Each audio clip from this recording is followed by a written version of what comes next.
तो ये बताइए, जैसे चैंपियन साहब का हमने सुना है कि उनका, जैसे आपने कहा कि फिर वहाँ ऐसा क्या हुआ कि आगे संतान नहीं हुई तो सहारनपुर आना पड़ा? कहानी वो मैं कहानी बताता हाँ, वो बताइए। देखिए, सबसे पहले तो ये है कि 1804 में 1803 1802 में उत्तराखंड में सूखा पड़ा, अकाल था।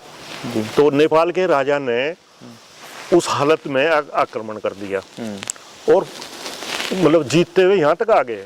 आपका ये समझ लो कि पूरा चक्रोता तहसील जिसे जौनसार बाबर कहते हैं, ये सारा कवर कर लिया था नेपालियों ने, गोरखाओं ने इस पर कब्जा कर लिया था जी। 1804 में महाराजा टेहरी प्रद्युमन सेन ने लंढौरा आकर के हेल्प मांगी। लंढौरा में 12,000 सैनिक तैयार हुए। रामदयाल सिंह ने भेजा। प्रभु वो मनोहर सिंह, जो आप मनोहरा समझते हैं जी, वो मनोहर सिंह उनके सेनापति थे। अच्छा। उनके नाम पर दिया हुआ गांव है वो। राजा लंढौरा ने उनको मनोहरा दे दिया जब मनोहर सिंह को जब वहाँ पे मृत्यु हो गई। उनके सेनापति थे मनोहर सिंह, जिसके नाम से आज मनोहरा गांव है, जिसके नाम से मनोहरा गांव, पुंडीर थे वो जी जी जी। और वो खुड़बुड़ा में लड़ाई हुई है, ये तो ऑन रिकॉर्ड है। खुड़बुड़ा देहरादून में लड़ाई हुई, 12,000 सैनिक थे। वहाँ के आर्मी रिकॉर्ड देख लो, उसमें लिखा हुआ है कि साहब 12,000 लोग लड़े यहाँ पे। और प्रद्युमन सेन के गोली मार दी एक गोरखे ने। राजा मर गया तो वो हार जो थी वो जीत थी जो हार में बदल गई।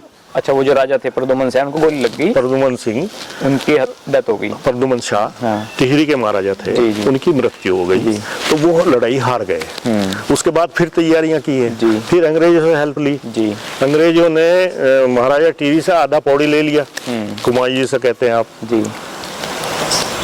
तो समझौते में ये दे दिया, कुमाई और पौड़ी ले लिया, अलकनंदा से उधर का और इधर का जो टिहरी रहने दी स्टेट। तो ये इनके आंतरिक संबंध है। अब हुआ ये कि जब राजा की डेथ हो गई रामदयाल जी की जी, तो आगे बच्चा नहीं, तो ये हुआ कि भाई चलो वहां से मुल्लाने से ले लेते हैं। अच्छा, मुल्लाना भी वैसी रियासत है, ठीक ठाक है जी। तो फिर जो हमारे पवार गोत्र वाले थे ये अड़ गए सारे के सारे। वो पवार गोत्र की रियासत है, पवार गोत्र की रियासत है, जबरेड़ा वाले पवारी हैं जी जी जी। जबरेड़ा सी गए हुए हैं, पवारी हैं जी।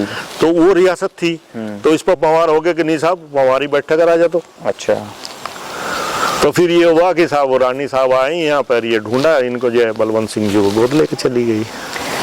तो रानी साहिबा मतलब यहाँ जंधेड़ा गाँव में ही आई, इधर पूरे क्षेत्र में आई, पूरे क्षेत्र में उनका कोई वो थी यहाँ पे, वो ले गए अपने। कोई पहचान रिश्तेदारी होगी कुछ पहले? तो चैंपियन साहब के पिताजी को लेके गए थे यहाँ से? दादाजी को, बलवंत सिंह को। इनके पिताजी तो नरेंद्र सिंह थे, राजा नरेंद्र सिंह और कृष्णपाल सिंह, तो मतलब उनके ताऊजी भी थे जी। तो वो सन्यासी हैं जी, वो सन्यासी है। अच्छा, तो नरेंद्र सिंह जो उनके बच्चे हैं आगे। तो ये रियासत हो गई लंढौरा जो है। संबंध तो पुराने हैं। अभी परिवार यहीं से माना जाए कि जंधेड़ा से निकल कर ही वो रियासत को आगे चला रहे हैं। अभी आज कह सकते हैं, आज प्रणव सिंह चूंकि वंशज है तो जंधेड़ा के हुए, लेकिन रियासत तो गुजरों की है जी, पवारों की है ना, पहले से ही है, पहले से। तो जो बलवंत सिंह थे, क्या आपको जानकारी है वो आगे उनके बेटे जो नरेंद्र सिंह है राजा जी जी, तो वो विधायक बने, जिला पंचायत के अध्यक्ष बने सहारनपुर? नहीं, वो लक्सर से विधायक रहे हैं जी, 3 बार विधायक रहे। और ये तो राजनीति में उन्होंने 1990 से पदार्पण किया कुंवर ने। ये मतलब सामाजिक चेतना के नाते आए, ये मंडल आयोग के बाद में सामाजिक इन्होंने वो किए सारे के सारे जो है।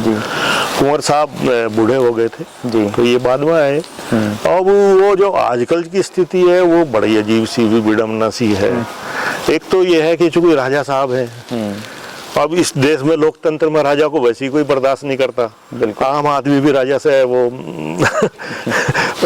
कुछ का प्रेम होगा, कुछ को वो नाराजगी होगी।